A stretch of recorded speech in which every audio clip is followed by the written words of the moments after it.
Hey everybody, and welcome back to my channel. Long time no speak. In short, life got crazy super busy. Work got a lot, home life got a lot, and I was also in a huge massive reading slump.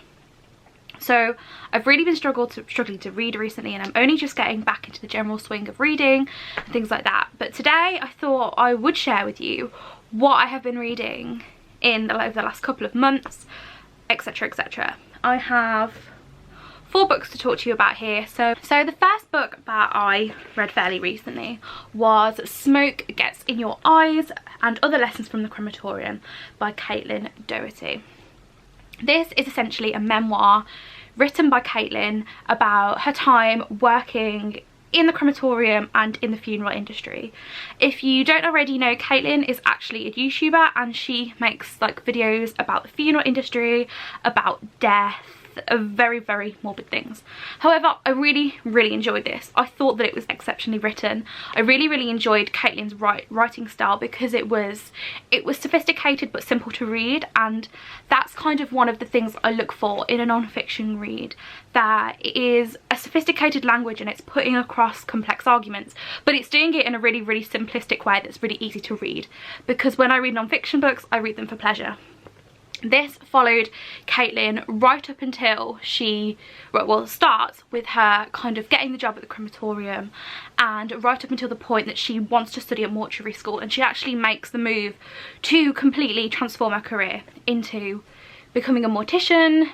And there is a lot of really touching moments in this book about how she was touched by death, and how just little moments and anecdotes from people that she met over the years. And obviously when you're working in the funeral industry, you are meeting people when they are grieving, and there are a lot of reflections on death and grief. I guess I would put forward a trigger warning for this, that there was a lot of talk about death, a lot of talk about grief, so if you're easily triggered by that, this probably isn't the book for you. However, I found it a really fascinating insight into the industry, into an industry that I didn't know a lot about, and I thought that Caitlin did it in such an accessible way, and I will probably read. She's got another book out and I definitely want to get my hands on that one. The next book I read was All the Places I Cried in Public by Holly Bourne.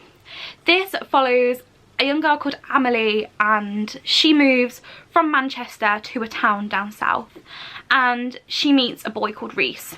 And this story basically follows, it backtracks Amelie and Reese's relationship, and Amelie is in this relationship with Reese and she is absolutely besotted with him. She adores him, but at the beginning of the story, you find out that they have broken up, and Amelie is going to all the places that he made her cry and is unpacking the relationship. And Amelie comes to realise that maybe the relationship wasn't as good as she thought. Maybe the relationship was manipulative. Maybe the relationship was emotionally abusive. Maybe Reese wasn't kind to her.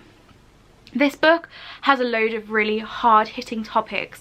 It covers, you know, unhealthy relationships, abuse. It covers things in a very subtle and really dignified way. Holly Bourne does this absolutely amazingly. She manages to retell this character's story and just like completely do it in such a dignified way. It's not dramatised, it's subtle, and you have to really concentrate to pick on. However, it's written in this like accessible YA contemporary format, and she crafts like these beautiful quirky characters. I think I rated this 4 or 5 out of 5 stars. I thoroughly recommend it to anybody. Obviously trigger warnings for abuse and unhealthy relationships, so I haven't already said. So like hard hitting but in a subtle way, and I kind of finished it and I was like, oh okay, so I finished that one, and I think she did it in such a powerful way. Next book I read is a little bit more light-hearted. It is Heartstopper Volume 3 by Alice Osmond.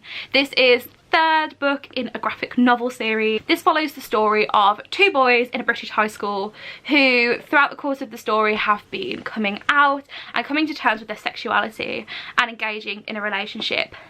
This volume, however, is a little bit chunkier than the other ones, but it also definitely, in terms of side characters, stepped it up a notch. Oh my gosh, the representation that Alice Osmond manages to cover in this graphic novel series is immense. Like, the way that she presented just a vast variety of sexualities. I think there's some really, really good asexual rep in here. It's in such a beautiful and natural, gorgeous way. I love this series. I don't just love it for the contemporary fluffy romance story. I love it for the way that Alice Osmond just presents such a diverse cast of characters, and she doesn't make a big deal out about it. It's just like normal. It's embedded into the story. We're not using sexuality as a plot point here. We're using sexuality as just a matter of fact of everyday life, and the fact that we're all different, and the fact that we all, you know, fancy different people. We might not fancy anybody at all. It is insane. Alice Osmond did such an exceptional job about this. I absolutely loved it. Again, the artwork in this is absolutely stunning. I just love this series so much, and every time a new volume is out, I anticipate it, I pre-order it. I love Alice. I just think this is amazing, and everybody should read it. And definitely in times like these, it's so heartwarming and so sweet and so nice. So yeah, I loved it.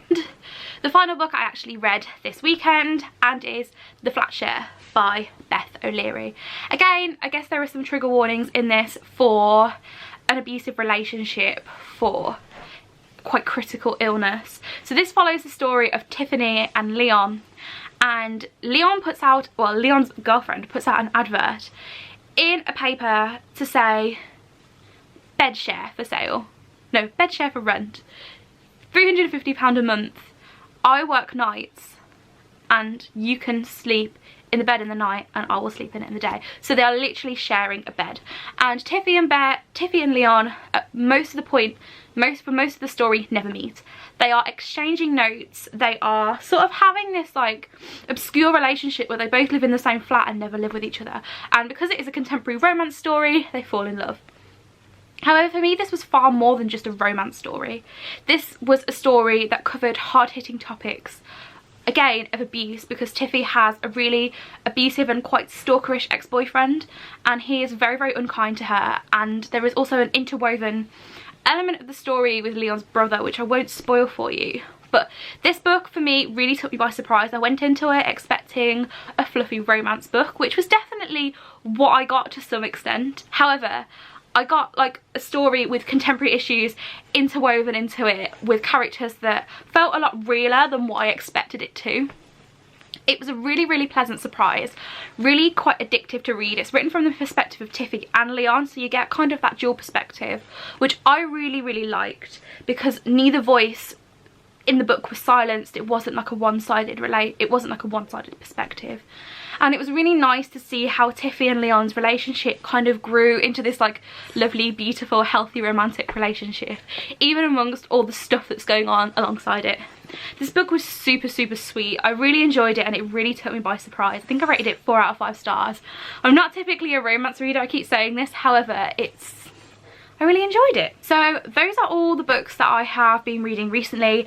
Like I said, it's not a lot because I have been in a complete and utter reading slump. I'm trying to get out of it really hard, but it's quite difficult. But let me know in the comments down below what you have been reading. At the minute, I'm currently in Corona lockdown, so I'm hopefully going to get all the reading done. Let me know in the comments down below what you've been reading, and I will see you again soon with another video. Goodbye.